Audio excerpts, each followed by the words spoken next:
wabarakatuh. Perkenalkan, nama saya Muhammad Rizky Pilohima dengan NIM 2210-12002. Saya dari jurusan Pendidikan Agama Islam.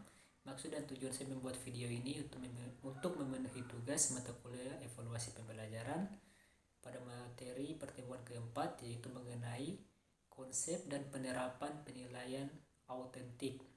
Untuk itu langsung saja ke videonya.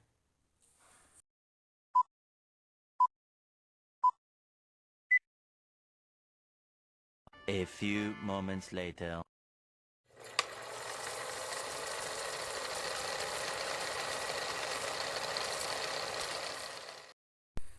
Baik teman-teman, kembali lagi dengan saya Muhammad Rizky Pilohima. Pada video ini saya akan menjelaskan tentang konsep dan penerapan penilaian autentik. Pertama-tama itu saya akan menjelaskan dulu tentang pengertian penilaian autentik. Apa sih penilaian autentik itu? Jadi, penilaian autentik adalah proses pengumpulan informasi oleh guru tentang perkembangan dan pencapaian pembelajaran yang dilakukan oleh peserta didik. Melalui berbagai teknik yang mampu mengungkapkan, membuktikan, dan menunjukkan secara tepat bahwa tujuan pembelajaran benar-benar telah dikuasai. Dalam literatur lain, dijelaskan bahwa penelitian autentik adalah salah satu bentuk penilaian hasil belajar peserta didik yang didasarkan atas kemampuannya menerapkan ilmu pengetahuan yang dimiliki dalam kehidupan yang nyata di sekitarnya. Selanjutnya, bentuk-bentuk penilaian autentik. Yang pertama itu ada kompetensi sikap. Ada dua kompetensi sikap yang harus dikembangkan, yaitu sikap spiritualitas atau religiulitas sebagai kompetensi inti pertama atau KI1 dan sikap sosial sebagai kompetensi inti kedua atau KI2. Ada 7 sikap sosial yang dikembangkan dalam kurikulum 2013, yaitu yang ada jujur, disiplin, tanggung jawab, santun, toleransi, percaya diri, dan gotong royong. Untuk menilai sikap, ada 4 bentuk penilaian yang dapat digunakan dan semuanya bersifat non-tes. Penilaiannya yaitu observasi, penilaian diri atau self-evaluation, penilaian antar peserta didik, dan jurnal. Yang kedua ada kompetensi pengetahuan atau KI3. Kompetensi inti yang ketiga yang harus dikembangkan oleh guru adalah kompetensi pengetahuan peserta didik. Untuk menilai hasil belajar siswa pada aspek pengetahuan ini, ada beberapa teknik penilaian yang dapat digunakan, yaitu dengan tes tulis, tes lisan, dan tes penugasan. Yang ketiga ada kompetensi keterampilan atau KI4. Kompetensi inti yang keempat yang harus dikembangkan oleh guru adalah kompetensi keterampilan.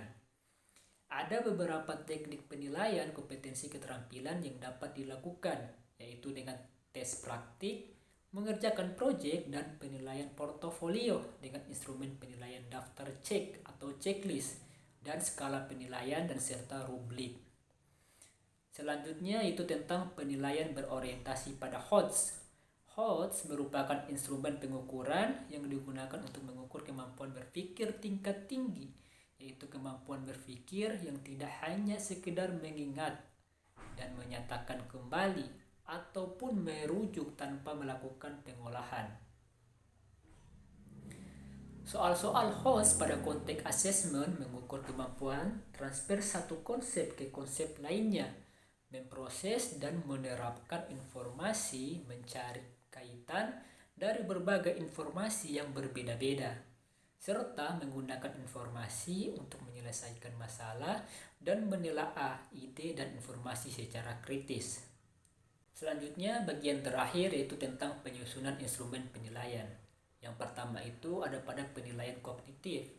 Dalam penulisan soal pada kognitif dituntut untuk dapat menentukan perilaku yang hendak diukur dan merumuskan materi yang akan dijadikan dasar pertanyaan atau sebuah stimulus dalam konteks tertentu yang sesuai dengan perilaku yang diharapkan. Selain itu, uraian materi yang akan ditanyakan yang menuntut penalaran tinggi tidak tersedia di dalam buku pelajaran. Oleh karena itu, dalam penulisan soal HOTS dibutuhkan penguasaan materi ajar, keterampilan dalam menulis soal atau konstruksi soal, dan kreativitas guru dalam memilih stimulus soal sesuai dengan situasi dan kondisi daerah sekitar satuan pendidikan. Yang kedua ada penilaian sikap atau afektif. Sikap adalah perasaan suka atau tidak suka yang terkait dengan kecenderungan seseorang dalam merespon sesuatu atau objek. Teknik penilaian sikap pada kurikulum 2013 antara lain meliputi observasi, catatan kejadian tertentu, penilaian antar teman, dan penilaian diri. Hasil observasi guru terhadap sikap siswa yang menonjol, yaitu sikap positif maupun negatif saat pembelajaran, dicatat dalam jurnal harian. Pengamatan sikap dilakukan oleh pendidik atau guru pada saat melaksanakan pembelajaran yang berlangsung. Pada kompetensi sikap terdapat penilaian utama dan penunjang. Penilaian utama diperoleh dari observasi harian yang ditulis di dalam jurnal harian. Sedangkan penilaian penunjang berasal dari penilaian diri dan penilaian antar teman, yang hasilnya dapat dijadikan alat konfirmasi dari hasil penilaian sikap oleh pendidik. Yang ketiga atau yang terakhir yaitu penilaian keterampilan. Dalam proses penilaian keterampilan sudah tentu ada aspek HOTS di dalamnya. Contoh penilaian keterampilan yaitu menggunakan teknik praktik, produk, dan proyek. Mengapa menggunakan teknik praktik, produk, dan proyek? Karena dalam proses tersebut ada kreativitas, ada proses transfer of knowledge, dan ada proses penyelesaian masalah. Keterampilan yang menjadi kompetensi inti keempat ini merupakan kemampuan siswa yang berkaitan dengan keterampilan melakukan aktivitas fisik, yaitu seperti melakukan ibadah sholat, wudhu, tayamum, atau keterampilan motorik lainnya. Ada beberapa teknik penilaian keterampilan, yaitu menggunakan praktik, produk, proyek, dan portofolio. Untuk menggunakan teknik tersebut dibutuhkan rubrik penilaian yang akan mempermudah dan bisa menjaga objektivitas penilaian. Baik, mungkin hanya sampai di sini penjelasan singkat dari saya mengenai materi konsep dan penerapan penilaian otentik. Lebih dan kurangnya saya mohon maaf. Wabillahi taufiq wal hidayah. Wassalamualaikum warahmatullahi wabarakatuh. Audio Jungle.